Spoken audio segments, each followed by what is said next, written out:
ಅಸ್ಸಲಾಮ್ ಅಲೈಕುಮ್. Welcome back to my channel HR foods. ಹೇಗಿದ್ದೀರೆಲ್ಲರೂ? ಇವತ್ತು ಚಿಕನ್ ದಮ್ ಬಿರಿಯಾನಿ ಹೇಗೆ ಮಾಡೋದು ಅಂತ ಹೇಳಿಕೊಡ್ತೇನೆ. ತುಂಬ ಈಸಿಯಾಗಿ ಬೇಗ ಕೂಡ ಮಾಡಲಿಕ್ಕಾಗ್ತದೆ. ಮತ್ತು ಈಗ ಬ್ಯಾಚುಲರ್ಸ್ ಇರ್ತಾರಲ್ವ, ಅವರಿಗೆ ಕೂಡ ಮಾಡ್ಬೋದು, ಮತ್ತು ಬಿಗಿನರ್ಸಿಗೆ ಕೂಡ ಇದು ಈಸಿಯಾಗಿ ಮಾಡ್ಬೋದು. ಈಗ ಸ್ಟಾರ್ಟಿಂಗ್ ಟ್ರೈ ಮಾಡುವಾಗಲೇ ಒಳ್ಳೆ ಟೇಸ್ಟಿಯಾಗಿ ಬರ್ತದೆ, ಏನು ಕಷ್ಟ ಏನಾಗೋದಿಲ್ಲ. ಮತ್ತು ಮಾಡಿದ್ದು ಹಾಳಾಗ್ತದೆ, ಫಸ್ಟ್ ಟೈಮ್ ಮಾಡೋದು ಹಾಳಾಗ್ತದೆ ಹಾಗೆ ಕೂಡ ಏನಿಲ್ಲ. ಫಸ್ಟ್ ಟೈಮ್ ಮಾಡುವಾಗಲೇ ಒಳ್ಳೆಯದಾಗಿ ಬರ್ತದೆ, ತುಂಬ ಈಸಿಯಾಗಿ ಮಾಡ್ಬೋದು. ಹಾಗಾದರೆ ಹೇಗೆ ಮಾಡೋದಂತ ನೋಡುವ ಬನ್ನಿ, ಸ್ಟಾರ್ಟ್ ಮಾಡ್ತೇನೆ. ಫಸ್ಟಿಗೆ ನಾನಿಲ್ಲಿ ಅರ್ಧ kg ಚಿಕನನ್ನು ಚೆನ್ನಾಗಿ ವಾಶ್ ಮಾಡಿ ಇಟ್ಟಿದ್ದೇನೆ. ದೊಡ್ಡ ದೊಡ್ಡ ಪೀಸೆ ಮಾಡಿದ್ದೇನೆ. ಬಿರಿಯಾನಿಗೆ ದೊಡ್ಡ ಪೀಸೇ ಒಳ್ಳೆ ಟೇಸ್ಟ್ ಆಗೋದು, ಒಳ್ಳೆಯದಾಗೋದು. ಸಣ್ಣ ಪೀಸ್ ಮಾಡಿದರೆ ಅಷ್ಟು ಒಳ್ಳೆಯದಾಗೋದಿಲ್ಲ. ಮತ್ತು ಕ್ವಾಂಟಿಟಿ ನಾನಿಲ್ಲಿ ಅರ್ಧ kg ತಗೊಂಡದ್ದು. ನೀವು ಎಷ್ಟು ಬೇಕು ಅಷ್ಟು ಕ್ವಾಂಟಿಟಿ ನೀವಿಲ್ಲಿ ತಗೊಳ್ಬೋದು. ಇನ್ನು ಇದಕ್ಕೆ ಮಸಾಲೆ ರೆಡಿ ಮಾಡಿಕೊಳ್ಳುವ. ಮಸಾಲೆ ರೆಡಿ ಮಾಡಲಿಕ್ಕೆ 1 ಟೇಬಲ್ ಸ್ಪೂನ್ ಇಲ್ಲಿ coriander seeds, 1 tea spoon fennel seeds, ಒಂದು 10 ರಿಂದ 12 ಬ್ಲ್ಯಾಕ್ ಪೆಪ್ಪರನ್ನು ಇಲ್ಲಿ ಹಾಕ್ತಾಯಿದ್ದೇನೆ. ಇದು ಹುರಿಲಿಲ್ಲ, ರೋಸ್ಟ್ ಏನು ಮಾಡಲಿಲ್ಲ, ಹಸಿಯನ್ನೇ ನಾನು ಈ ಮಸಾಲೆಗೆ ಯೂಸ್ ಮಾಡೋದು. 1 ದೊಡ್ಡ ಏಲಕ್ಕಿ, 1 ಪೀಸ್ ಚಕ್ಕೆ, 1 ಬೇ ಲೀಫ್, ಹಾಗೆಯೇ ಒಂದು 4 ಏಲಕ್ಕಿ, ಒಂದು 5 ಲವಂಗ, 1 ಸ್ಟಾರ್. ಅದರ ಜೊತೆಗೆ 1 ಟೇಬಲ್ ಸ್ಪೂನ್ ಇಲ್ಲಿ ಕಾಶ್ಮೀರಿ ರೆಡ್ ಚಿಲ್ಲಿ ಪೌಡರ್, ಹಾಗೆಯೇ 1 ಟೀ ಸ್ಪೂನ್ ಟರ್ಮರಿಕ್ ಪೌಡರನ್ನು ಕೂಡ ಇಲ್ಲಿ ಆ್ಯಡ್ ಮಾಡಿದ್ದೇನೆ. ಇನ್ನು ಇದನ್ನೆಲ್ಲ ಚೆನ್ನಾಗಿ ನಾವು ಗ್ರೈಂಡ್ ಮಾಡ್ಕೊಂಡು ಬರುವ.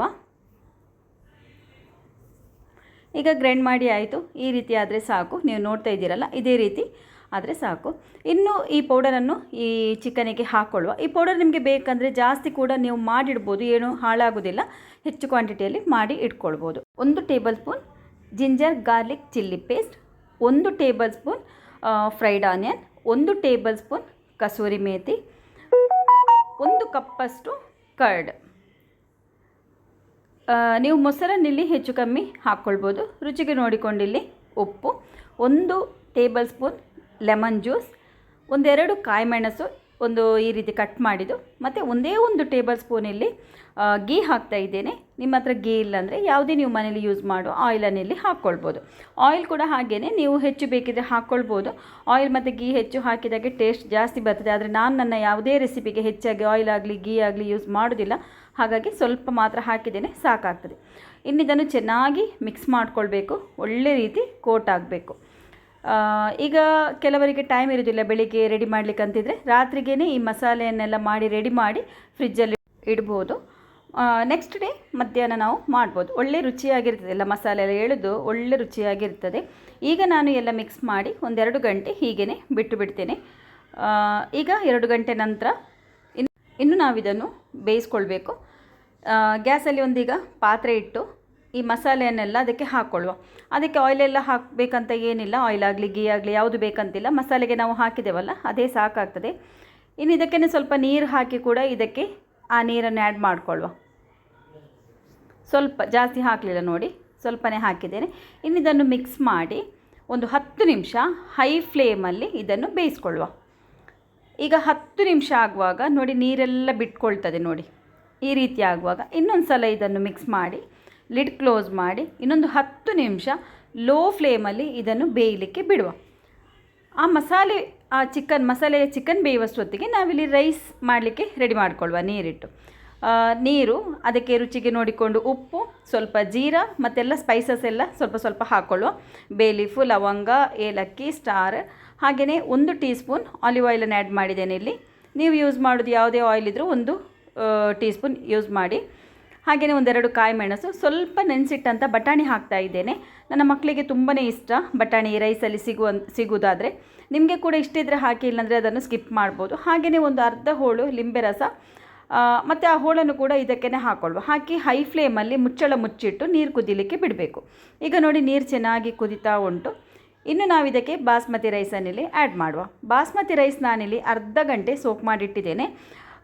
ಅರ್ಧ ಅಥವಾ 1 ಗಂಟೆ ಕೂಡ ಸೋಕ್ ಮಾಡಿಡ್ಬೋದು. ಮತ್ತು ಯಾವುದೇ ಒಳ್ಳೆ ಬ್ರ್ಯಾಂಡಿದು ಬಾಸ್ಮತಿ ರೈಸನ್ನು ನೀವು ಮನೇಲಿ ಯೂಸ್ ಮಾಡುವಂಥದ್ದು ತಗೊಂಡ್ರೆ ಆಯಿತು.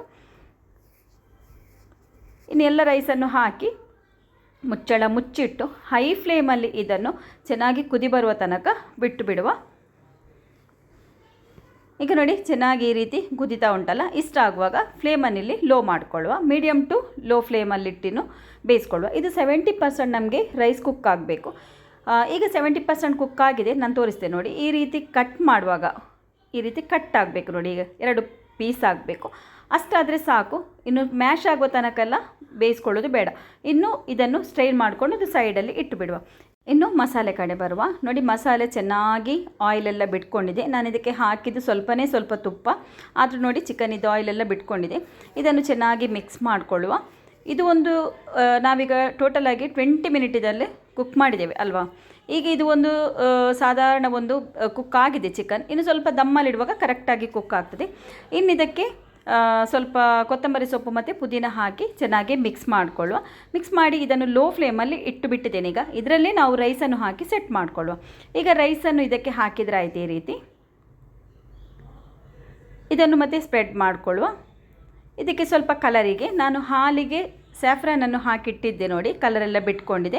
ಅದನ್ನಿಲ್ಲಿ ಹಾಕ್ತಾ ಇದ್ದೇನೆ. ನಿಮ್ಮ ಹತ್ರ ಸ್ಯಾಫ್ರಾನ್ ಇಲ್ಲ ಅಂದರೆ ಫುಡ್ ಕಲರ್ ಬರ್ತದಲ್ವ, ಅದನ್ನು ಹಾಲಿಗೆ ಅಥವಾ ನೀರಿಗೆ ಹಾಕಿ ಮಿಕ್ಸ್ ಮಾಡಿ ಕೂಡ ಹಾಕ್ಕೊಳ್ಬೋದು. ಈಗ ಕಲರೇ ಬೇಡ ಅಂದರೆ ರೈಸ್ ವೈಟ್ ಆಗಿರ್ತದೆ ಮತ್ತು ಮಸಾಲೆ ಎಲ್ಲ ಮಿಕ್ಸ್ ಆಗುವಾಗ ಕರೆಕ್ಟಾಗಿ ಬರ್ತದೆ. ಹಾಗೆ ಕೂಡ ನೀವಿಲ್ಲಿ ಮಾಡ್ಕೊಳ್ಬೋದು. ಇನ್ನು ಇದಕ್ಕೆ 3 ಟೇಬಲ್ ಸ್ಪೂನ್ ತುಪ್ಪವನ್ನು ಹಾಕ್ತಾ ಇದ್ದೇನೆ.